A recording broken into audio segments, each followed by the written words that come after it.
Nouvelle édition sur l'ORTB. Bonsoir à tous, voici les titres de ce 20h. Cotonou abrite les 13 et 14 avril prochains une rencontre de la zone Afrique de la Fédération internationale pour la sécurité des usagers de l'électricité. Une rencontre qui se tient au Bénin en prélude à celle de Bali qui va regrouper tous les pays membres de ce CRESEC.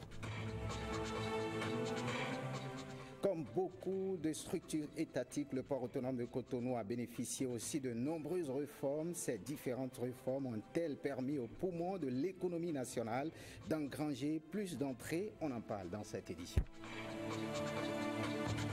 Et puis que pensent les Béninois, les populations de Cotonou sur les soupçons d'achat de conscience des députés lors de l'examen du projet de la révision de la Constitution?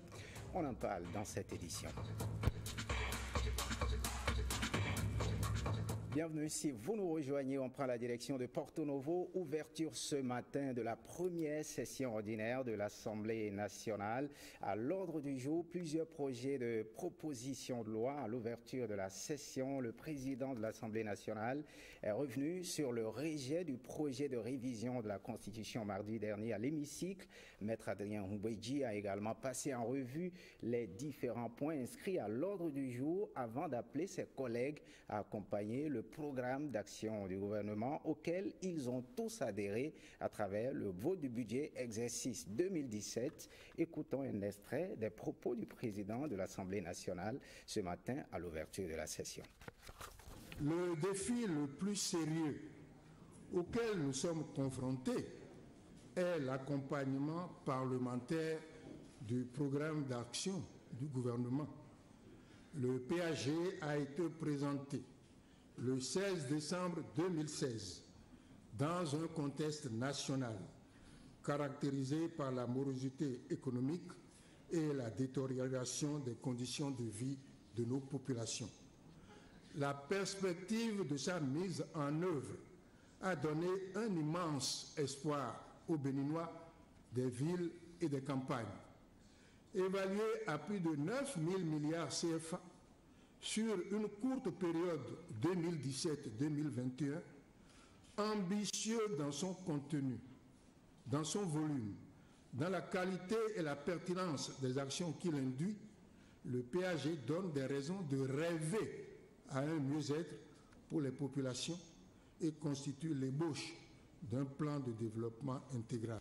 C'est à la réalisation de ce programme que nous devons nous atteler. C'est à cela que nous invitent les populations lorsqu'elles nous disent aux quatre coins du pays qu'elles ont faim. La réussite de ce programme ne sera pas la victoire d'un homme, ni même celle d'une équipe. Elle sera la victoire du Bénin, elle sera la victoire de la démocratie. La politique en général et la démocratie en particulier ne peuvent pas continuer à promettre des lendemains qui chantent et à repousser toujours à demain la résolution des problèmes quotidiens. La démocratie ne survivra dans notre pays que si elle a un contenu concret et apporte des solutions aux difficultés de chaque citoyen. Notre Parlement est déterminé à jouer sa partition et à la jouer avec compétence et diligence. On ne quitte pas le Parlement. Intéressons-nous maintenant à ce que pensent les populations sur les soupçons d'achat de conscience des députés lors de l'examen de projet de la révision de la Constitution. La question, nous l'avons posée à certains Cotonois. Voici les réponses qu'ils en donnent. Ils sont au micro de Blaise Adampo. Il faudrait que les gens essaient de toujours circonscrire le contexte. Quand on est en politique, rien ne vient au hasard. Et on ne donne pas des déclarations pour plaire à quelqu'un. Dans le champ politique, chacun a toujours un intérêt qu'il vise.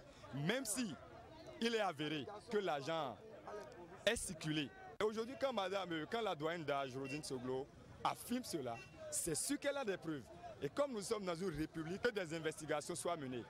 Et qu'on sache de quel camp. Est-ce que l'argent a quitté le camp des anti-révisionnistes ou bien le camp des pro-révisionnistes? Si vous prenez en compte tout ce qu'elle dit là, vous avez fait du mauvais sang. Donc, si déjà en commission elle a voté pour cette même loi là, pourquoi en plénière elle dit non? Alors là, elle a voté pour qui? Pour ceux-là qui sont en train de dire qu'ils ne veulent pas Donc elle est allée de ce côté. Donc alors l'argent là a quitté où? C'est elle, elle va nous dire là où l'argent a quitté. Par rapport aux accusations, je ne sais pas pourquoi certains députés se sont chauffés le sang. Selon moi, on dit souvent que c'est le cœur du voleur qui bat. Mais si je sais que je n'ai rien pris, ça ne me dira rien. C'est ce qui se passe à l'Assemblée nationale là. Ce qui se passe là, c'est ça Mémé a dit tout haut. C'est ce que moi je comprends. Mémé, dans son intervention, a dit que l'argent a circulé. Maintenant, de quel côté l'argent a circulé, moi je ne sais pas. Puisque dans la commission des lois, dans un premier temps, maman a voté pour. Maintenant, à la plénière, maman refuse de voter pour. Et c'est au cours de la plénière maintenant qu'elle dit que l'argent a circulé. Donc certainement, moi, j'ai déduit que c'est du côté de ceux qui veulent aller contre et la recevabilité, là, que c'est de leur côté que l'argent est sorti. Pourquoi maman a lâché le mot et a dit que l'argent a sorti? Direction le port autonome de Cotonou. Comme beaucoup de structures étatiques, le port autonome de Cotonou a bénéficié aussi de nombreuses réformes. Ces différentes réformes ont-elles permis aux poumons de l'économie nationale d'engranger plus d'entrées et gagner en compétitivité? Élément de réponse dans ce reportage signé William Tchoki. Quelle est cette dame-là? Elle est venue, elle a tout verrouillé et puis les bises qu'on faisait, on ne peut plus les faire. Cette dame dont elle parle, c'est bien elle-même, l'actuelle première responsable du port autonome de Cotonou, et elle répond ceci pour mettre à l'aise les acteurs portuaires. Je dis non, les bises sont toujours là, sauf que il faut faire ces bises dans les règles de l'art. Faire les affaires dans les règles de l'art, c'est le nouveau mot de gestion qu'elle tente d'imprimer à ce fleuron de l'économie nationale depuis l'avènement de la rupture. Avec l'assainissement qui est fait, le trafic a baissé de 8%, mais le chiffre d'affaires a augmenté de 17%. Le port de Cotonou, avec la crise qui frappe la filière des véhicules d'occasion, a reçu un coup, reconnaît la première autorité de l'infrastructure portuaire. Mais les réformes entreprises depuis un an auraient permis de combler le gap. Je prends l'année 2015, le trafic était de 9 350 000 tonnes. Et je prends l'année 2016, où déjà il y a eu la dévaluation du Naira et d'autres faits étrangers. Le trafic est de 8 600 000 tonnes. Vous voyez que la différence n'est pas grande. Mais si on fonctionne en termes de gigantisme des navires, on ne voit pas, il n'y a pas une grande différence. Les actions de bonne gouvernance, de lutte contre la fraude ont donc payé. Mieux, le PAG, le programme d'action du gouvernement, veut donner plus de l'air aux poumons de l'économie à travers la construction d'autres infrastructures. À travers la reconstruction du quai Nord, c'est d'avoir 2 quais au nord, susceptibles d'accueillir les gros bateaux. Il n'y a plus d'actes frauduleux au port. La sécurité règne désormais en maître sur la plateforme portuaire, des éléments qui confortent la crédibilité puis la compétitivité du port dans la sous-région ouest africaine. Et on parle de cette rencontre. Cotonou abrite les 13 et 14 avril prochains une rencontre de la zone Afrique de la Fédération internationale pour la sécurité des usagers de l'électricité. Une rencontre qui se tient au Bénin en prélude à celle de Bali qui va regrouper tous les pays membres de ce CRESER présenté au Bénin par Contrelec, l'agence de contrôle des installations électriques intérieures, une structure sous tutelle du ministère de l'Énergie. À quelques jours de cette rencontre, le directeur général de Contrelec nous parle de sa structure et de la rencontre de Cotonou. Il est au micro de William Aguiar. L'objet de Contrelec, c'est de veiller au respect des normes et prescriptions techniques en matière de conception et de réalisation des installations électriques intérieures. La finalité, c'est de mettre les Béninois, usagers de l'électricité, à l'abri des risques d'électrisation, de brûlures, d'électrocution, d'incendies et d'explosions qui sont autant d'événements malheureux qui ont des conséquences dramatiques. Alors donc, cette réunion-là, c'est déjà pour préparer l'Assemblée générale ordinaire de la FICHEL qui se tiendra à Bali. Donc il est nécessaire que nous les Africains, nous nous retrouvions avant cet événement, faire le point d'exécution des recommandations de la dernière réunion, et préparer Bali, savoir les idées fortes derrière lesquelles nous comptons nous aligner. Je vous annonce que le Bénin est l'un des membres les plus actifs au sein de l'Afrique-Suel et au sein du groupe de travail africain. Bientôt, le bureau du conseil d'administration de l'Afrique-Suel sera renouvelé. Et nous avons quand même le droit d'avoir l'ambition de prendre un siège au sein de ce conseil d'administration. Autre rencontre au Bénin, le Bénin qui accueille depuis ce matin le 12e congrès de la Société africaine d'orthopédie, SAFO. L'événement a réuni plusieurs orthopédistes et traumatologues africains du 10 au 14 avril prochain. Ils vont échanger et partager leur expérience afin de contribuer à l'amélioration de la prise en charge des populations. Le compte-rendu de l'ouverture des travaux avec Augustin Baudou et Cécile Mondé. Des États africains en synergie d'action pour réduire les cas d'évacuation sanitaire et offrir des soins de qualité aux victimes des affections traumatologiques. C'est du moins le but visé par cette rencontre des experts chirurgiens, orthopédistes, traumatologues réunis à ce congrès de la Société africaine d'orthopédie SAFO.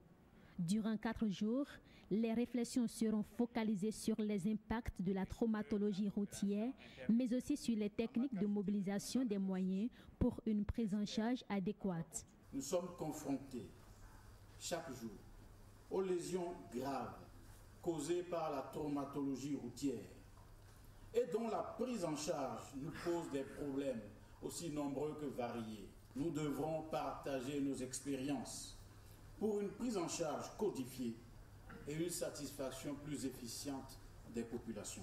Pour une bonne exploitation des résultats de ces assises, le Bénin dispose déjà des projets en cours d'exécution pour impacter les populations. Le gouvernement de la rupture, à travers son programme d'action 2016-2021, a prévu d'ambitieux projets portant sur la mise aux normes du plateau technique des centres hospitaliers, la construction d'un hôpital universitaire de référence et l'institution de l'assurance pour le renforcement du capital humain ARCH, qui englobe l'assurance maladie universelle, l'assurance retraite, la formation et les microcrédits aux plus pauvres.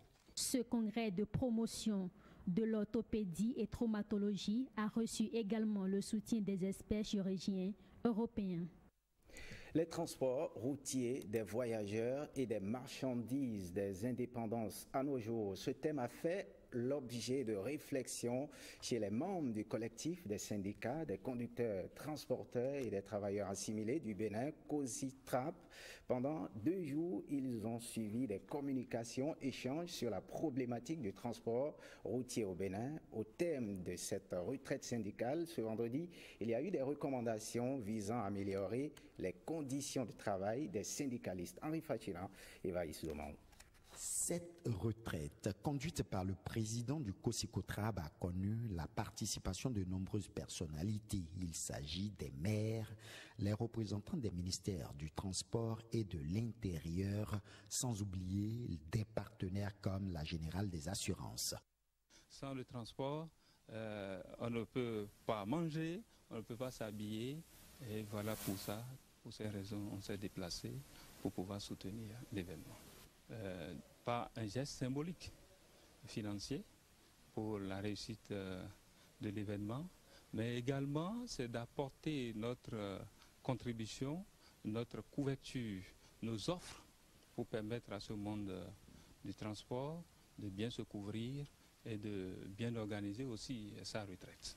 Plusieurs communications ont abouti à la fin de cette retraite syndicale à des recommandations dont l'une des exigences oblige désormais les syndicalistes du COSICOTRAB à se prononcer sur les faits qui les concernent. On nous a déguerpis. On veut nous mettre où? On nous a mis où? Et je tiens à rappeler que le parc triangulaire de la ville de Cotonou est reconnu comme parc, et c'est pourquoi les bailleurs de fonds financés. Les preuves sont là.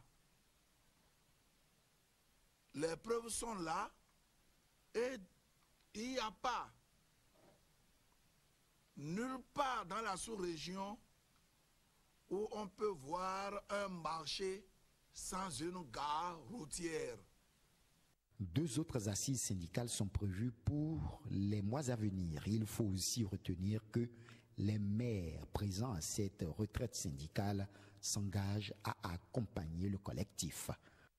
Direction la préfecture du Borgou, les autorités communales du département du Borgou, sous l'égide du préfet Djibril Maman Cissé, ont organisé la toute première édition du Forum des partenaires au développement, FOPAD, partenaires techniques et financiers responsables d'ONG, autres acteurs sociaux se sont retrouvés à Parakou pour penser développement. Landry Kossou et Agathe Djibweto nous en parlent.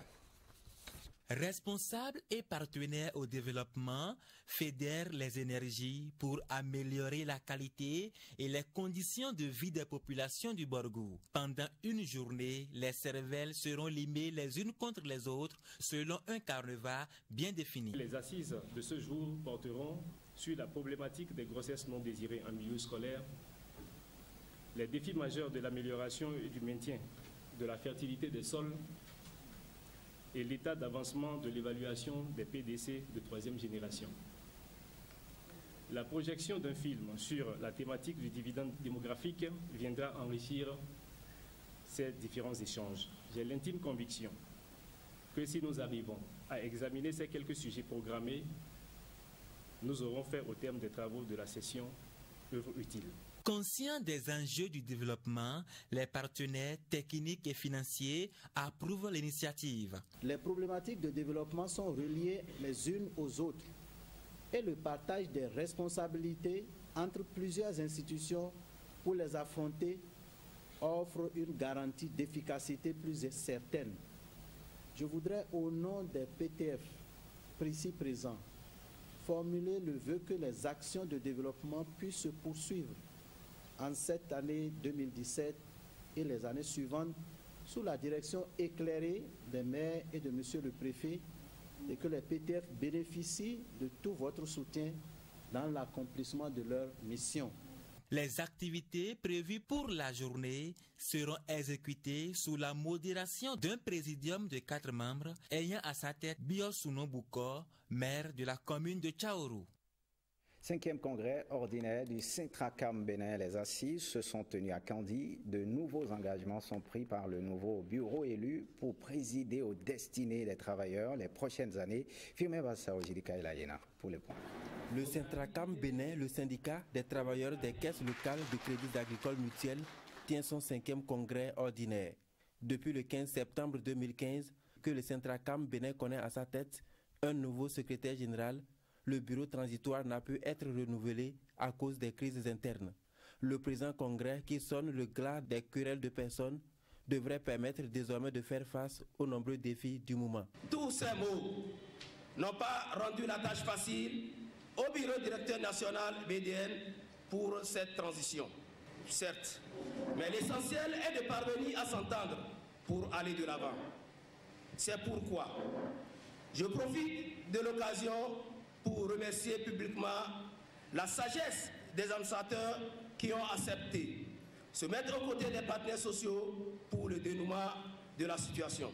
Dans sa lutte pour garantir à l'ensemble des travailleurs le bien-être, le Centracam Bénin reçoit du soutien des syndicats frères, mais aussi de la centrale à laquelle il est affilié. Ce congrès doit inscrire en lettres d'or que c'est de la survie du réseau que dépendent les acquis. Si le réseau meurt, les acquis vont s'envoler. C'est pourquoi la CGTB, nous disons oui pour le combat de la satisfaction des intérêts matériels et moraux, mais beaucoup plus oui pour la survie du cadre de travail qui génère ces intérêts-là. Que chacun de vous s'approprie tout ce qui a été dit en bien et que dans les jours à venir, on puisse vous voir en train de vous battre pour le bon combat. Le Centracam Bénin prend ainsi un nouvel envol, ceci pour le bonheur des travailleurs. Canal Plus s'agrandit. Il a procédé à l'ouverture de ses portes dans un quartier de Cotonou. La cérémonie a eu lieu ce lundi en présence du directeur général et du chef quartier Mylène Fanou et Petroni Lokoso nous en disent davantage. Canal Plus au plus près des habitants de Segbeya. Cette nouvelle agence vient pour satisfaire les besoins particuliers des abonnés. Notre nouveau Canal Plus Store Segbeya, qui en plein cœur de Akpakpa, va faire découvrir l'intégralité des contenus sportifs qui sont disponibles dans nos bouquets, cinéma ou divertissement. Et ensuite, nos vendeurs seront les plus à même de leur proposer l'offre qui est la plus adaptée à leurs besoins. Cette agence est l'une des premières en son genre au Bénin, avec des spécificités propres. Le Canal Plus Store dans lequel nous nous trouvons aujourd'hui est très différent de ceux que nous avons jusqu'à aujourd'hui. Vous avez au centre de la boutique une table d'expérimentation qui a pour objectif de faire essayer nos produits, faire découvrir nos services à nos abonnés. Ils vont pouvoir eux-mêmes utiliser un smartphone, une tablette, la télécommande du décodeur et tester les contenus qui sont proposés dans les bouquets Canal+. Avec un smartphone ou une tablette, ils vont pouvoir utiliser MyCanal, qui est donc le service que nous avons lancé il y a un peu plus d'un an, qui va permettre à nos abonnés de regarder leur contenu en rattrapage, donc de pouvoir revisionner un film, une série qui est déjà passée à la télévision. Je suis très contente parce que d'habitude j'allais à Misebo pour aller faire le réabonnement. Mais comme Canal Plus est proche de moi maintenant, je suis tellement contente. Même le jeudi passé, j'étais ici pour faire le réabonnement. Canal Plus se rapproche ainsi de sa clientèle en ce mois d'avril en baissant le prix de son décodeur. On parle football à présent. Le tournoi TIC est lancé ce samedi au stade général Mathieu Kérékou. L'équipe du ministère de la Communication et de l'économie numérique a défait Canal Box, tandis que l'équipe de la Poste a subi la loi de Nagra FC, la formation de l'Office de radiodiffusion et télévision du Bénin. Le reportage de Ghislain Poguet et Hugues Zissozonon et Dine Bouraïma. Domination territoriale du ministère de l'économie numérique et de la communication dès l'entame de la rencontre. Les hommes du ministère sont vite récompensés. Ils ouvrent le score, 1-0. Canal Box tentera de revenir, mais en vain. Ils encaissent même un deuxième but. Score final, 2-0. En conférence d'après-match, les deux capitaines analysent. On a vraiment déçu. Notre attaque, il n'a pas fonctionné. De notre côté, nous avons suivi et ce que le coach a dit. C'est ça qui a fait que nous avons pu marquer un deuxième but et gagner ce match. Juste après le premier match, Nagra en bleu défie l'équipe de la Poste. L'affiche de la soirée tourne à l'avantage de Nagra. Rodrigue Foumen est l'auteur de l'unique but de la partie. L'équipe de l'ERTB a joué le match le plus abouti depuis 6 mois. Elle a été solide défensivement et très efficace offensivement. On avait à cœur d'abord de bien commencer le tournoi. Commencer par une victoire, elle est acquise. L'équipe est partie pour être d'abord costaud derrière, construit de derrière en fait, sécuriser et puis saisir les opportunités qu'on a pour marquer. Ce qui a été fait et on a continué la solidité dans la défense et de régler quelque peu le milieu. On a fait un mauvais match. Nous avons encaissé le but au plus mauvais moment et on n'a pas su se relever. Nagra, grâce à sa première victoire, vient de faire un grand pas vers la qualification. Félicitations à Nagra FC, l'équipe de football de l'ORTB. Fin de ce journal, le programme prévoit à 21h un entretien sur le thème révision de la Constitution, les contours du rejet. À 21h30, un débat sur les conséquences des violences basées sur le genre, sur le maintien de la fille à l'école. Et à 22h30, le feuilleton Oui Vartio. Eh bien, prenez le rendez-vous du journal du soir à 23h avec Héloïse Winator. L'actualité du soir est prévue donc à 23h. Merci de votre fidélité et bonne suite des programmes sur l'ORTB. Passe en vous.